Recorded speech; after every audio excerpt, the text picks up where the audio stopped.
1절부터 보시죠. 하늘에 계시는 주여, 내가 눈을 들어 주께 향하나이다. 상전의 손을 바라보는 종들의 눈같이, 여주인의 손을 바라보는 여종의 눈같이 우리의 눈이 여호와 우리 하나님을 바라보며 우리에게 은혜 베풀어 주시기를 기다리나이다.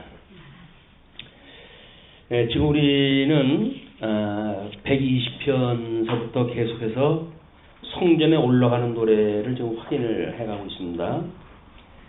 다윗의 시가 성전에 올라가는 다윗의 시를 포함해서 모든 성전에 올라가는 시로 해가지고 136편까지 아마 되어져 있는 것 같은데 134편까지 그렇게 되어져 있는데, 성전에 올라간다고 하는 그 이야기는 일단 뭐 성전 위와 성전 아래를 우리가 볼 수가 있을 것 같은데요. 이거는 지금 성전을 올라간다고 하는 건 빼앗겼던 성전을 지금 회복했다고 하는 이야기이기 때문에 예수 그리스도의 유수와 회복이라고 하는 맥락 속에서 지금 우리가 하나님의 의의 성취 사건을 지금 확인해가고 있는 거거든요. 하나님의 의의 성취, 이 하나님의 의의 성취는 결국 성전에 이름을 두신 곳, 그것이 하나님의 그 계명으로 해가지고 이제 의를 드러내시는데, 거기로부터 버림을 받았다가 다시 회복되어지는 이런 그 이야기는 그냥 시의 내용만 가지고는 이 역사적 배경을 우리가 제대로 이해하지 않고서는 감격이 이렇게 공감을 갖다 이루기가 어렵습니다. 그래서 적어도 그들이 나라를 잃고 유리방황했던, 주권을 상실하고 완전히 자기네들이 뭐 개와 돼지와 같다고 하는 그 이방들에 섞여가지고 그들의 통치를 받으면서 살아갔던 삶이 어떠한지 이거를 깨닫지 아니하고는 하나님의 의의 성취에 대한 감격이 별로 없다는 얘기죠. 이거는 예수 그리스도의 죽으심이라고 그렇게 했는데, 이 죽으심이라고 하는 건 죄 아래 이제 이 죄를 대속하시기 위해서 주님이 돌아가신 거 아닙니까? 그렇다면 이 죄라고 하는 것은 창세전에 선택되어진 자들이 아담 이후에 죄 아래 좀 종노릇하고 있는 그거를 보여주는 사건이니까, 이거로부터 회복이 되어졌다. 이 죄로부터 회복이 되어졌다. 이건 다시 하나님의 그 구원의 역사에 참여되어지는 이런 그 사건이기 때문에, 그것도 애굽에서 애초에 한번 나왔을 때 모세오경에서 보여줬던 언약자손에 대한, 모세오경은 이제 언약자손에 대한 이야기였었고, 이것은 이 하나님의 언약되어진 선민 국가에 대한 그 내용 아니에요. 그래서 이게 나라고, 이것이 언약자손이라고 하는 뭐 둘 다 예수 그리스도를 예표로 하는 거지만, 이거는 언약자손이라고 하는 그런 그 맥락에서 어떻게 생육하고 번성해서 하늘 약속하였던 가나안 땅에 들어와가지고 살게 되어졌는지, 그리고 그 나라는 어떻게 하나님께서 창건하고 궁극하고 유수하고 회복하셨는지, 이게 이제 세트로 이루어지는 거기 때문에 우리가 예수님이 십자가에 죽으셨다라고 하는 거는 철저하게 죄로부터 대속이라고 하는 이 은혜를 주시기 위한 섭리입니다. 그렇기 때문에 우리가 얼마나 이 죄 아래 있었던 처참한 우리의 삶이 하나님 앞에 깨달아지는 것에 따라서 지금 이 의의 완성이라고 하는, 의의 성취라고 하는 하나님의 그 다시 복으로의 회복이라고 하는 이런 거에 감격이 단다는 거죠. 이런 것이 시편의 이런 역사적 배경을 가지고 시편 구절을 우리가 확인할 때 해야 전체적인 구약성경 전반을 거쳐가지고 이 의의 회복이라고 하는 그 의미가 무엇인가. 물론 뭐 시편에서 주는 주제만 본다고 한다면 취의적 신실성이라고 이렇게 이야기했어요. 취의적 신실성. 이건 의를 이루시기 위해서 하나님께서는 언약한 대로 이걸 만사를 이루어 가시는 분이라고 하는 걸 우리가 깨닫는 일이지만은, 우리가 이 의를 이루기 위한, 의를 이루기 위해서 이렇게 신실없다는 거죠. 어떤 특자와 불특자와 상관없이 신실성이라고 하는 초월적 신성만, 속성만 이야기를 해가지고는 우리들에게 오는 어떤 공감성이 없어요. 공감성이 없고 그냥 절대 객관적인 하나님의 초월적 속성, 하나님의 우리가 그거를 비공유적 속성이라고 이렇게 이야기를 하는데, 그거를 우리가 객관적으로 알 수 있는 방법밖에 없습니다. 그러나 의를 이루기 위한다라고 했을 때에 이 취의, 이것이 바로 죄의 종로로 사는 우리들로 하여금 하나님의 그런 부합한 백성들로 삼아가시기 위해서 이렇게 오랫동안 참으셨다라고 하는 감격이 여기 있다는 거죠. 그게 없으면 우리는 그저 누구나 다 구원받는데 그냥 우리가 그냥 한켠에 그냥 이렇게 찌어 있다, 이런 식으로 보여지게 되면 우리는 구원의 감격이 있을 수가 없어요. 구원의 감격이라고 하는 거는 우리 하박국 기자가 그런 기도 갖다 했지만, 이렇게 이루었을 때 하나님께서 우리에게 주셨던 일들이 먹거리가 없고 농사 짓는 것에 열매가 없다고 할지라도 우리는 그걸로 감사하겠습니다, 그 이야기거든요. 그러니까 이 하나님의 취의라고 하는 하나님의 은혜에 대한 이것이 세속적으로 가지고 있던 이 죄 아래에 있었기 때문에 어쩔 수 없이 피폐되어져 있던 우리들의 삶에 대한 문제, 이것이 육적으로 해가지고 환경적으로 아주 변함이 없다고 할지라도 우리를 하나님께서 은혜로 구원을 했다고 한다면 그것으로만 족합니다, 그 이야기예요. 이렇게 했을 때 우리는 은혜를 받았던 이것이 어떤 세속과 이렇게 상대적으로 비교할 만한 그런 이유가 아니라는 걸 알게 되는 거죠. 세상에 빌어먹는 한이 있어도 예수를 그리스도로 믿는 하나님의 자녀가 되어졌다고 하는 은혜의 감격이 세상 무엇하고도 바꿀 수 없는 가치라고 하는 것이 확인되어지기 때문에 그렇습니다. 그래서 지금 이 시인이 이야기하는 것처럼 하늘에 계시는 주여, 이 하늘에 계시는 주라고 하는 그 이야기는 성전에 이름을 주신 그분이에요. 그렇기 때문에 내가 눈을 들어 주께 향하나이다. 그냥 하나님이 거하시는 성전으로 올라가면서 그가 이제 그 눈을 들어가지고 하나님을 봅니다. 그동안은 어디를 향했던 눈이죠? 이게 죄를 향했던 눈, 세상을 향했던 눈, 이런 세속적인 거에 돌렸던 우리의 눈을 비로소 하나님 앞에 돌릴 수 있는, 이것이 하나님의 은혜라고 하는 대전제가 좀 제시가 되어진 거죠. 그러면서 상전의 손을 돌아보는 종들의 눈같이, 그러니까는 이 시인하고 하나님하고의 그 관계를 지금 기자의 그 표현에 의할 것 같으면 상전과 종으로 이걸 이야기를 합니다. 상전과 종이라고 하는 것도 우리가 어떤 주종관계라고 하는 그거를 상대적 개념으로 볼 수가 있겠지만, 이때의 어떤 문화적인 걸로 보게 되면 상전과 종은 상대적인 개념이 아니에요. 신약시대 때 들어와가지고 우리가 이제 만민의 평등을 이야기하면서 나름대로 주종의 관계, 이렇게 우리가 종업원과 사용자의 관계, 이런 것들을 피차 상대적인 관계다. 그래가지고 나름대로 노동조합을 이루어가지고 이제 그 사용자들의 부당한 그런 일들을 어떻게 대처할 것인가라고 하는 걸 상대적인 어떤 힘의 균형을 이루어주는 것이 현대 법으로 되어져 있었지만, 이때는 거의 재산의 소유입니다. 소유에 대한 개념이기 때문에 상대적인 개념이 아니거든요.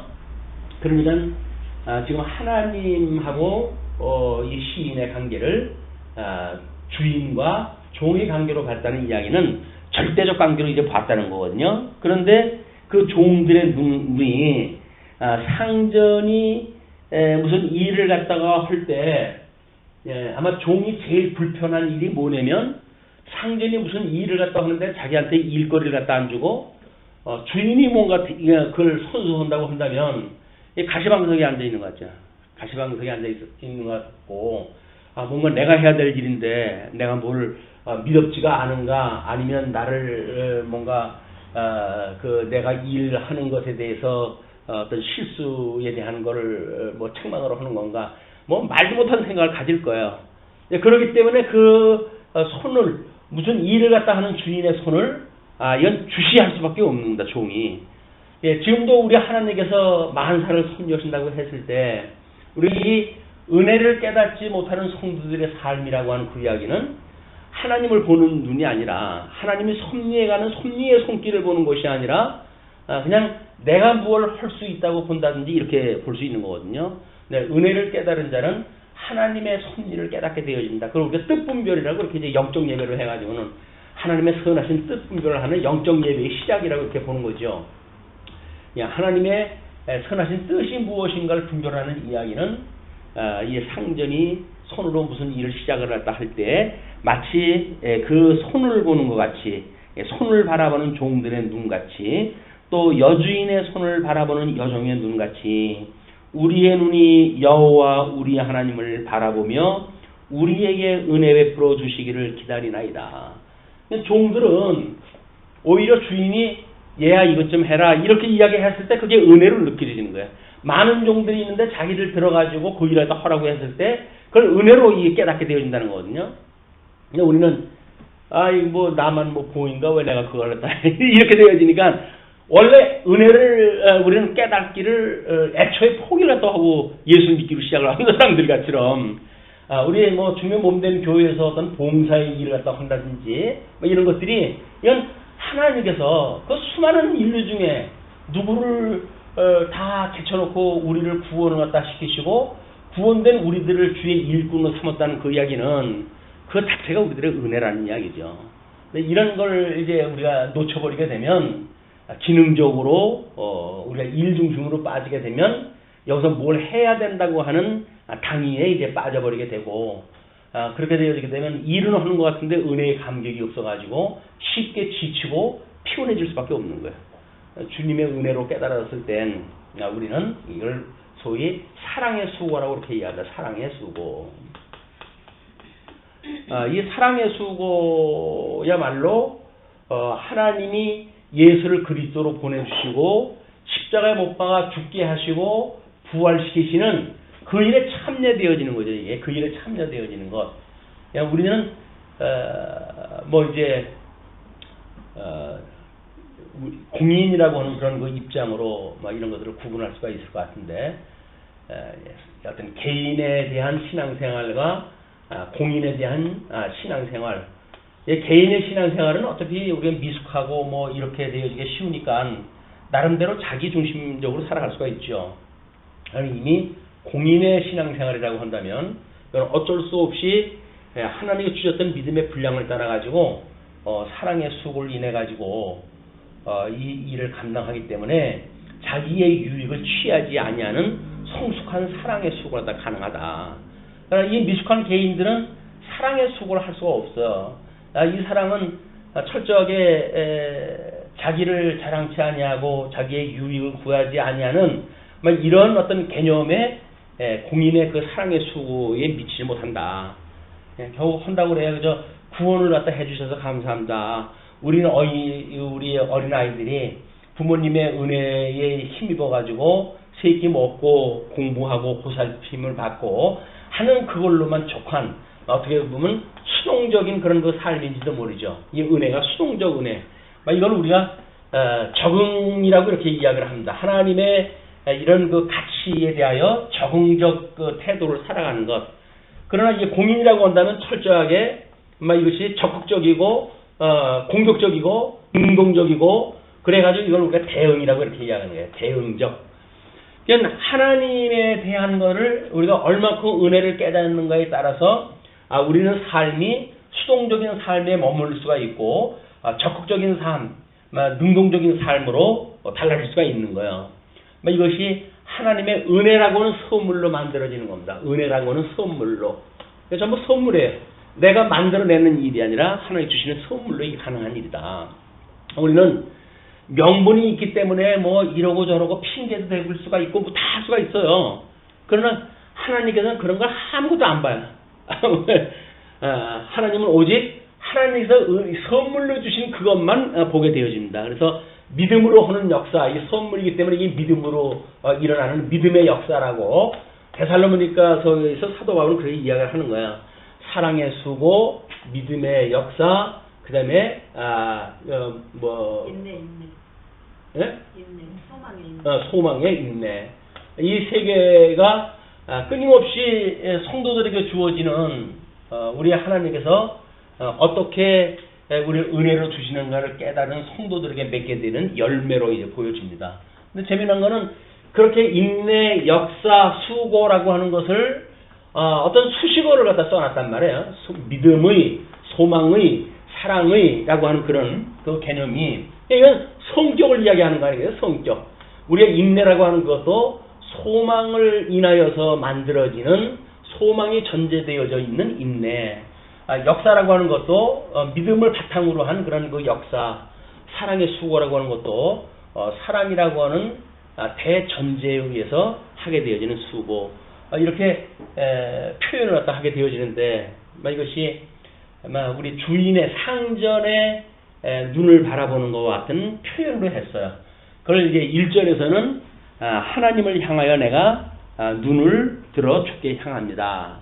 그래서 우리가 이걸 극적으로 보게 된다면, 하나님을 잃어버렸던, 유수되어졌던 데로부터 회복이라고 하는 대로의 전환이라고 한다면, 또는 우리가 그래도 말씀 중에 있었고 은혜 중에 있었습니다 라고 말한다고 한다면, 개인적인 삶으로부터 공인적인 삶으로의 전환, 이렇게 볼 수가 있겠고, 또 가치에 대한 우리들의 어떤 적응이라고 하는 가치관으로부터 대응적 가치관으로의 전환, 이런 큰 변화를 우리가 읽어낼 수가 있는 겁니다. 그래서 우리 시편 기자가 이야기했던 내가 눈으로 주를 바라봅니다. 그 이야기는 하나님의 뜻을 분별하는 영적 예배를 드리는 이런 걸 우리가 그려볼 수가 있기 때문에, 성전으로 올라갔을 때 회복이 완전히 무너졌던 성전으로부터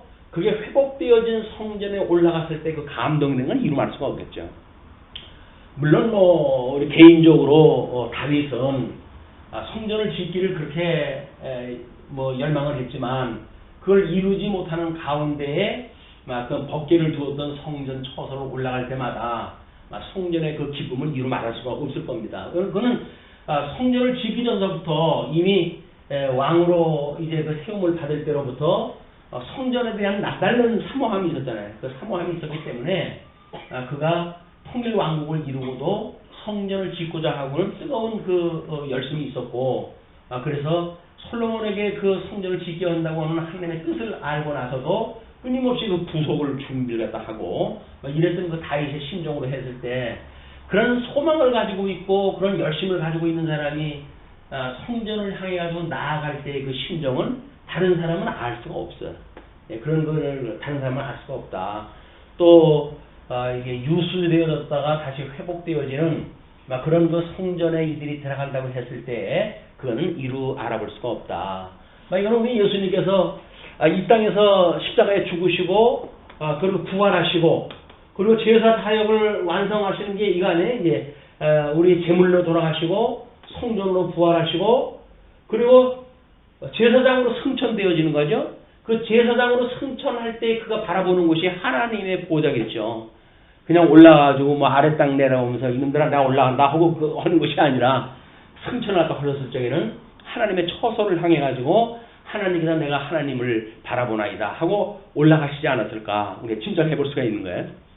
그래서 그렇게 베풀어 주시길 원합니다. 이렇게 이야기를 하고, 3절과 4절에 조소와 멸시 속에서 긍휼을 강구하다 한다, 이렇게 되어져 있어요.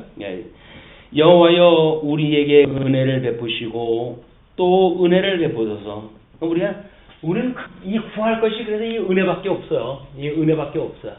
그러니까 우리가 은혜를 베푸시고 또 은혜를 베푸소서. 심한 멸시가 우리에게 넘치나이다. 그러니까 다윗 같다고 한다면 대적에게 쫓길 때, 또는 민족적으로 본다고 한다면 유소로부터 회복에 이르는 그런 그때, 이런 때를 우리가 볼 수가 있겠죠. 심한 멸시가 우리에게 넘치나이다. 안일한 자의 조소와 교만한 자의 멸시가 우리 영혼에 넘치나이다. 그래서 이 땅 아래에서 형편이 좋아가지고 아니라는 자들, 그리고 하나님의 그 사람들을 조소하는 자들, 그리고 하나님이 없다고 하는 이런 그 교만한 자들의 멸시가 지금 우리 영혼에 넘칩니다. 그냥 하나님의 은혜가 아니라고 한다면 우리 성전을 향해서 올라가는 우리들의 삶이 어떠한지 우리가 모르고 여기서 살 수밖에 없으니 우리를 구원하다 해주십시오. 우리가 성전을 올라갈 때마다 우리의 눈이 주님을 바라봅니다. 그런 그 이야기 지금 노래를 한 거예요. 물론 위에 붙였던 그 제목은 후대에 붙였던 이름이죠. 그래서 조금 짧은 시로 해가지고 대체적으로 돼 있어요. 120편부터 그 대체적으로 짧은 시로 해가지고 134편까지. 그래서 짧게는 3절짜리도 있고 이렇게 되어져 있는데 이것이 성전으로 올라갔을 때 앞에서 먼저 선창을 하게 되면 따라가는 사람이 또 후창을 한다 하고 이렇게 하면서 성전의 노래를 부르면서 올라갔던 그런 문화를 우리가 한번 그려볼 수가 있습니다. 지금이야 우리가 성전이라고 하는 것이 우리가 지어져가는 성전이라고 그러니까 내가 있는 곳이 성전이다 이렇게 생각했다 해서 마치 천상천하 유아독전이라고 하는 불교의 사상처럼 우리가 우리 스스로를 매기고 있는지도 모르죠. 우리는 지어져가는 성전이니까 그래서 내 안에 내가 왕이로 서이다 라고 이야기하는 그런 개념의 신앙생활을 또 하는지 모르겠어요. 그러나 우리가 하나님의 그 말씀이 선포되어지는 그런 맥락으로 봤을 때 이 선민국가라고 하는 이런 맥락이 지금 여기서는 주님의 몸된 교회로 해가지고 이제 보여준 거 아닙니까? 예수님을 통해서 성취되어질 천상사역을 통해서 완성되어질 이 교회 하나님의 나라 그런 것이 하나님의 언약에 의해서 이루어진다고 한다면 우리가 이 교회라고 하는 그 사상은 교회당이라고 하는 그런 개념하고 또 다른 거예요. 이게. 그렇기 때문에 실존하는 이 교회에 대한 우리들의 감각 이런 것들이 우리 사도신경을 고백할 때마다 끊임없이 공교회와 성도의 교제와 우리의 죄를 용서해 주시는 것과 우리의 몸이 다시 사는 것과 그리고 영원한 영생을 우리가 믿습니다라고 이렇게 고백했다 하는 성령의 역사입니다. 성령이 오셔가지고 이제 증인을 삼아가지고 지금 해가는 이 사도행전서부터 요한계시록에 이르는 모든 이 교회에 대한 개념들이거든요. 그걸 과연 우리가 교회에 대한 감각 이걸 이렇게 키우는가 라고 하는 문제는 우리들의 믿음의 정도에 따르겠죠. 개인적인 믿음에 자기 유익을 위주로 한다고 한다면 두세 명이 모여져 있는 곳이 교회지 라고 해가지고 편의주의로 신앙생활 할 수도 있어요. 그러나 만약에 이 교회가 하나님의 말씀이 임재하는 어떤 그런 걸로 의미를 부여한다고 했을 때 우리 믿음의 선배들이 저 전라도 지방서부터 평양까지 쌀가마를 지고 그 부흥에 참여하려고 걸어가지고 올라갔던 그 사람들의 심정은 두세 명이 있는 곳이 하나님의 집이지 꼭 그렇게 가야 되나 라고 하는 사람들하고는 차이가 있는 거죠. 근데 이런 그 개념이 교회에 대한 사랑하는 마음 때문에 이게 어떤 적극적이고 능동적인 신앙생활이라고 하는 공인의 삶을 사는가 아니면 그저 개인의 안일한 그런 데에 어떤 그냥 머물러져 있어가지고 형편에 그저 적응해가지고 두세 명이 있는 것이 물론 주님이 있다고 약속을 했어요. 그게 교회가 아니라는 이야기 아니잖아요. 그러니까 모일 생각도 안 하고 모이면 돈 내야 되는데 우리끼리 그냥 하면 되지 라고 해가지고 돈도 안 내고 신앙생활 하는 것만큼 좋은 게 어디 있어요. 근데 그 이야기가 정말 수동적인 건가 아니면 이것이 우리가 믿음이라고 하는 그 근거가 있는 것인가 아니면 철저하게 세속적인 어떤 그런 데 빠져가지고 우리 스스로 이 교회에 성도들이 모여 있게 되어지는 하나님의 그런 백성들로 해서 충만한 그런 교회의 우리의 어떤 모양새 거의 형제의 동거함의 아름다움 이런 것들을 생각하는 입장에서 두세 명을 고집하는 사람은 없을 거라고 보여요. 지금도 마찬가지죠. 지금도. 그래서 우리가 할 수만 있으면 우리 예배에 참석한다고 하는 그 이야기는 공인으로서는 당연한 그런 그 일로 보여집니다. 세상이 워낙 이제 먹고 살기 바쁜 세상이니까 먹고 살기 바쁜 세상이다. 이것이 적응적인 우리들의 이제 이 자세라는 거예요. 그런데 만약에 우리들이 뭐 할 수만 있으면 과연 그런 그 일들을 전혀 할 수 없는가라고 하는 문제는 우리 믿음의 수준을 따라가지고 끊임없이 우리가 하나님 앞에 이걸 기도할 일이란 말이에요. 우리를 은혜를 주옵소서, 은혜를 주옵소서. 이런 은혜의 감각을 모르니까 그냥 여기에 머무르려고 그러지. 이것이 더 좋은 걸로 깨달아진다고 한다면 왜 여기 머물겠어요? 이쪽으로 가지.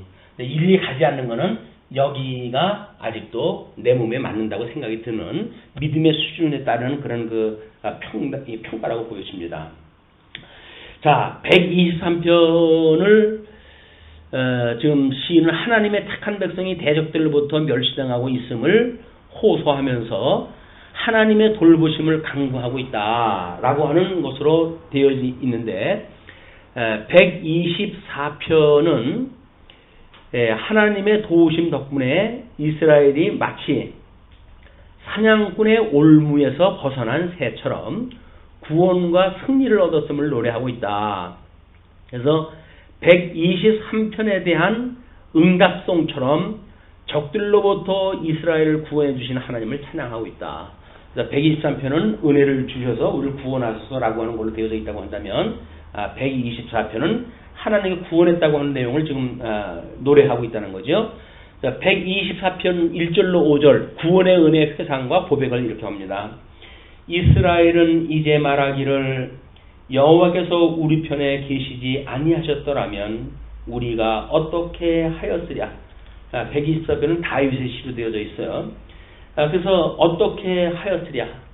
사람들이 우리를 치러 일어날 때에 여호와께서 우리 편에 계시지 아니하셨더라면 그때에 그들의 노여움이 우리에게 맹렬하여 우리를 산채로 삼켰을 것이며 그때에 물이 우리를 휩쓸며 시내가 우리 영혼을 삼켰을 것이며 그때에 넘치는 물이 우리 영혼을 삼켰을 것이라 할 것이로다.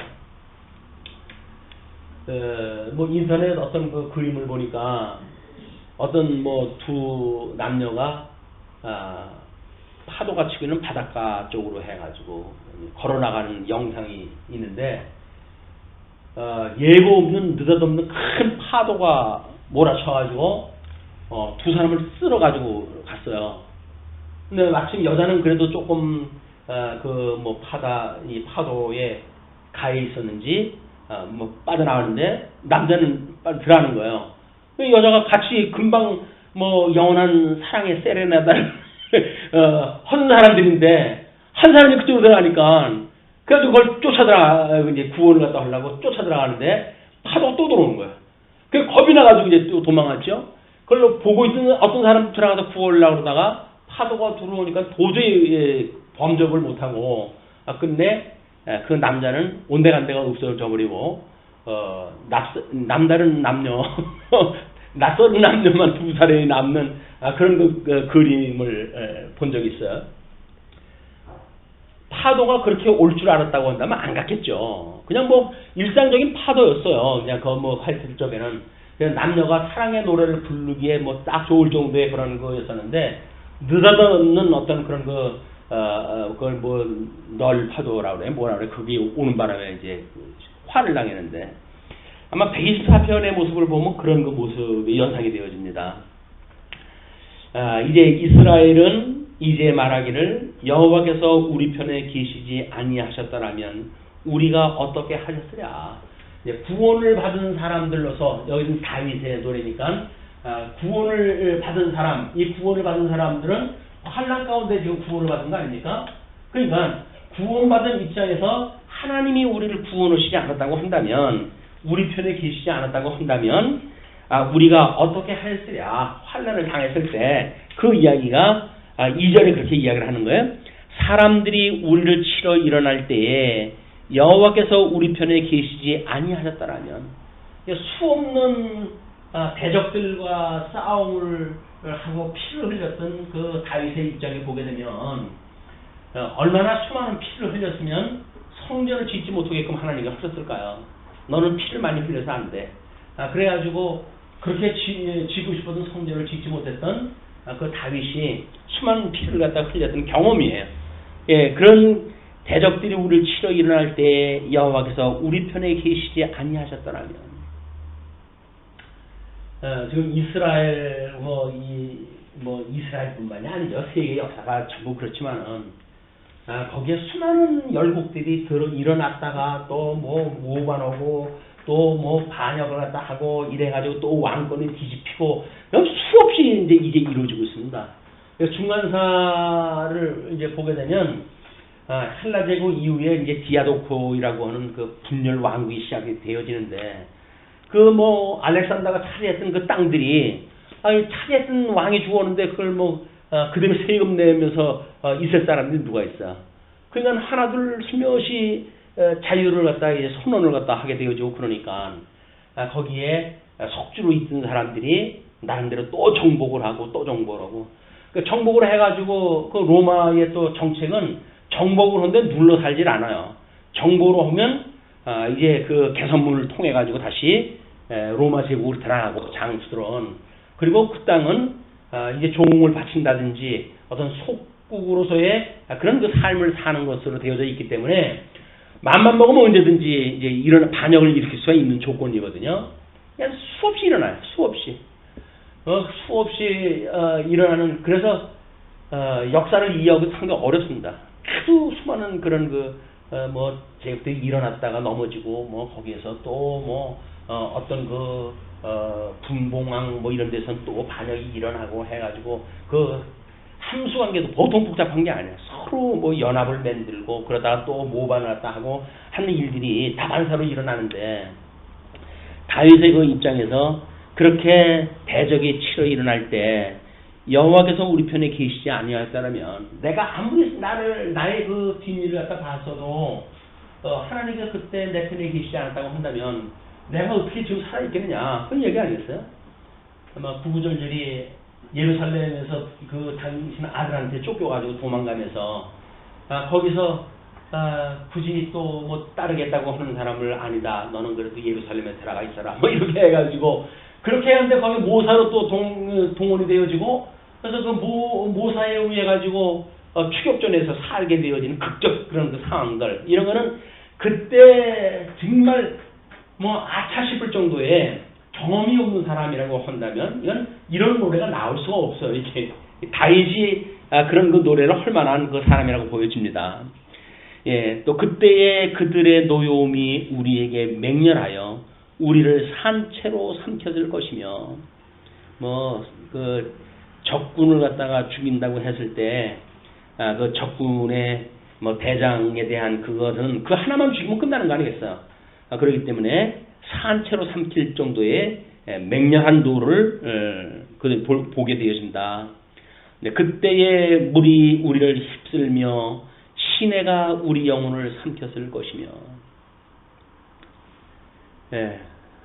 참 물이 우리를 휩쓴다 그러는데 어떤 의미를 본다고 하면 물이 세속에 대한 거 아닙니까? 이 세속에 대한 걸 우리가 전부 물이라고 이렇게 이야기하죠. 하나님 앞에 이제 그 사랑하는 사람들에게 이런 물, 세상, 여기서 일어나는 어떤 그런 그 파도, 물결, 이런 것들에 의해 가지고 어떨 때 보게 되면 바람과 같이 유행을 만들어 가지고 사람을 휩쓸어 가기도 하고 정신을 차리지 않으면 세파에 우리는 견딜 수가 없어요. 어떤 닻을 내리고 안주할 수가 없을 정도로 이 물이라고 하는 것은 흐름이 있는 데 아니에요. 그렇기 때문에 늘 우리가 바라보려고 하는 하나님하고는 상관없는 반대쪽으로 우리를 몰고 간다. 이것이 지금 물이 우리를 휩쓸며 시내가 우리 영혼을 삼켰을 것이며 그때에 넘치는 물이 우리 영혼을 삼켰을 것이라 할 것이로다. 우리가 편안한 시대에 끊임없이 우리 영혼을 하나님 앞에 지켜야 될 이유가 아마 거기에 있는 것 같아요. 잠시라도 우리가 한눈을 파게 되면 이 더군다나 요즘같이 좋은 세상이면 더군다나 더 그렇죠. 좋은 세상에 좋은 거가 우리의 눈을 속여가지고 안목의 정욕을 따라가지고 흔들어대고 그런데 편안하게 살 수 있는지 한순간도. 자, 그렇게 되어졌지만 하나님께서 이제 우리를 구원하셨기 때문에 6절로 7절 하나님을 이렇게 찬양을 합니다. 우리를 내주어 그들의 이에 씹히지 아니하게 하신 여호와를 찬송하리로다. 우리가 이 은혜를 입고 지금 뭐 이 주님의 몸된 교회의 어떤 사랑의 수고를 한다든지 이런 그 개념은 하나님께서 우리를 붙들고 계시다고 하는 징표 아니에요. 만약에 하나님 내버려 두게 된다고 한다면 이 세파의 거센 그 이빨 속 파도의 그 뭐 그런 그 휩쓸리듯이 이 사자와 같이 우리를 향해서 부르짖는 막 이런 그 짐승권세에 의해 가지고 우리가 죽을 수밖에 없는 이런 그 지경인데 하나님께서 우리를 그 이에 씹히지 아니하게 하셨으니 여호와를 찬송할지로다. 우리의 영혼이 사냥꾼의 올무에서 벗어난 새같이 되었나니 올무가 끊어짐으로 우리가 벗어났도다.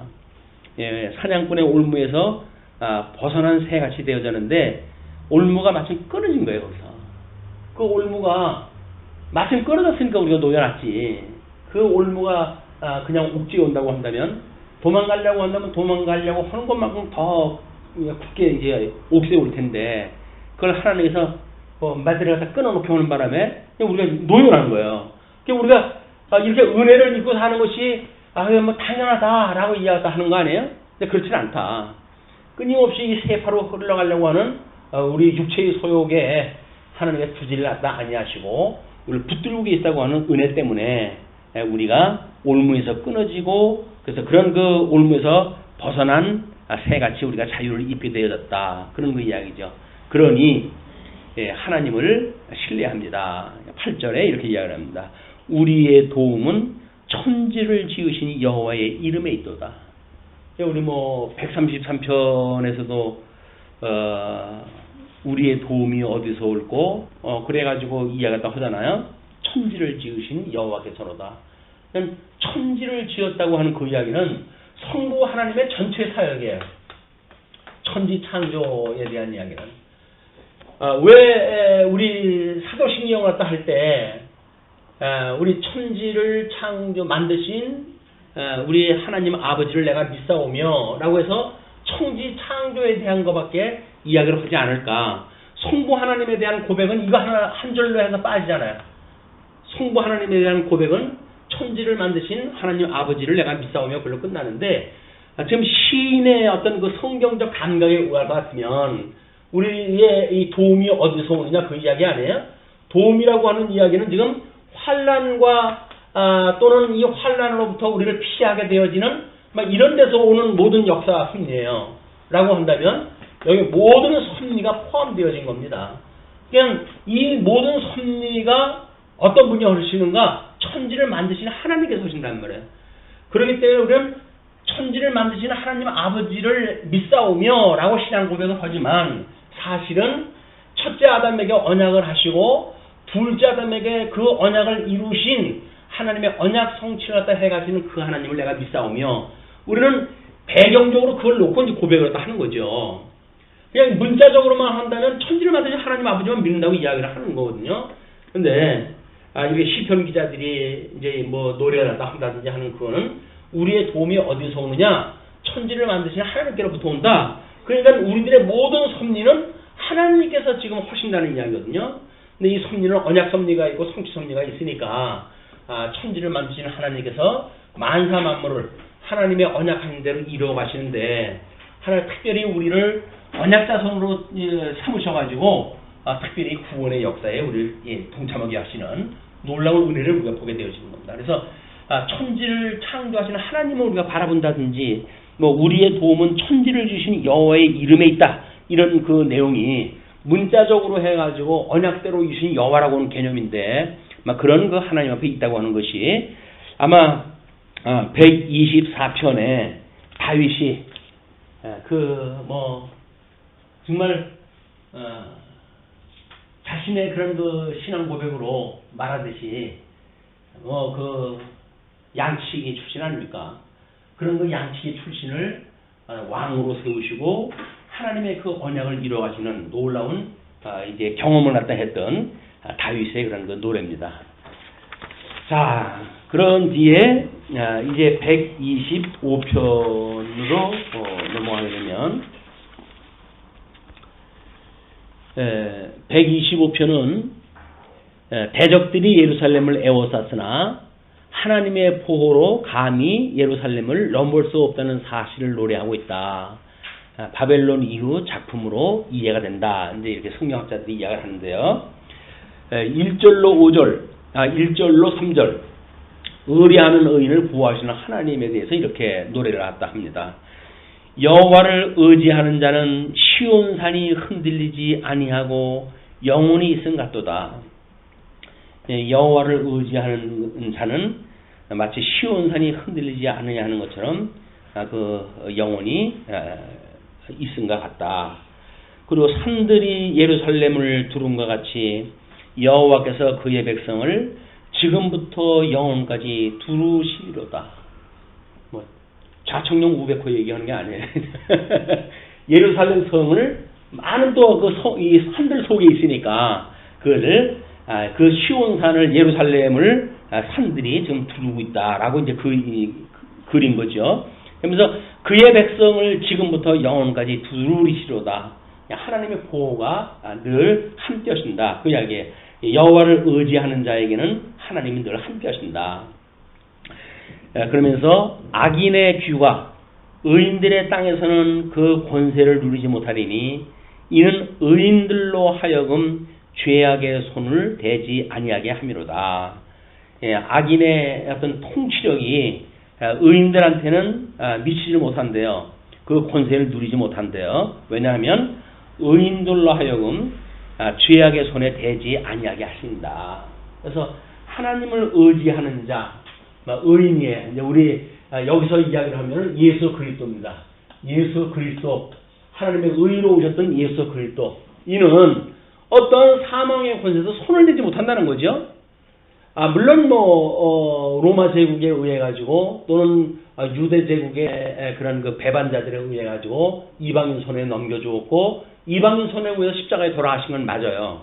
그러나 하나님께서 그 땅이 우리 예수 그리스도의 죽으심을 그걸 잡아주질 아니하고 놓아줌으로 해가지고 승천하게 되어지는 놀라운 역사가 일어나게 되어지는 거죠. 이게 하나님께서 지금 두르고 계시다 그 이야기야. 하나님께서 보호하고 계시다. 실사 음부에 내가 자리를 펼지라도 거기에 계신 주님으로 믿게 되어지는 이런 그 모습을 보게 되어집니다. 그리고 4절로 5절 의인에게 선을 악인에게 화를 확신하고 있어요. 여호와여 선한 자들과 마음이 정직한 자들에게 선대하소서. 여호와여 선한 자들과 마음이 정직한 자들에게 선이 대하소서. 이거는 여호와를 의지하는 자하고 똑같은 그런 개념이죠. 자기의 굽은 길로 치우치는 자들은 이거는 선한 자들이 아니라 이제 악한 자들에 해당되는 일이고, 마음이 정직한 자가 아니라 마음이 부정한 자, 이런 자들의 이야기예요. 자기의 굽은 길로 치우치는 자들. 굽은 길, 하나님의 길, 이게 하나님의 길이 이렇게 바른 길, 곧은 길인데, 그래서 예수님이 와서 십자가에 못 박아 죽으시는 이때 지상 사역의 모든 역사는 곱게 하시는 그런 그 길로 말미암아서 이루어지는 역사 아니에요. 그래서 세례 요한을 보낼 적에도 땅을 평탄케 하고 길을 곱게 하기 위해서 이런 사역을 다 준비해서 한 거란 말이에요. 이게 하나님의 길이에요. 근데 이거를 대적을 하고 여기서 자기의 꾀를 생각을 해가지고 돌아쓴다든지 하는 그거를 성경에서는 우리로 하여금 그런 그 표현을 자기의 길로 굽은 길이라고 이렇게 이야기합니다. 자기의 굽은 길로 치우치는 자들이다. 여호와께서 죄를 범하는 자들과 함께 다니게 하시로다. 죄를 범하는 자들과 함께 다니게 하시로다. 그 치우치는 자들, 하나님을 의지하는 자가 아니라 자기를 믿고 하나님을 믿지 못하는 자들, 이런 자들은 죄를 범하는 죄인들과 함께 다니게 하신다. 이스라엘에게는 평강이 있으리로다. 여호와를 의지하는 자로서 평강이 있을 것을 이야기합니다.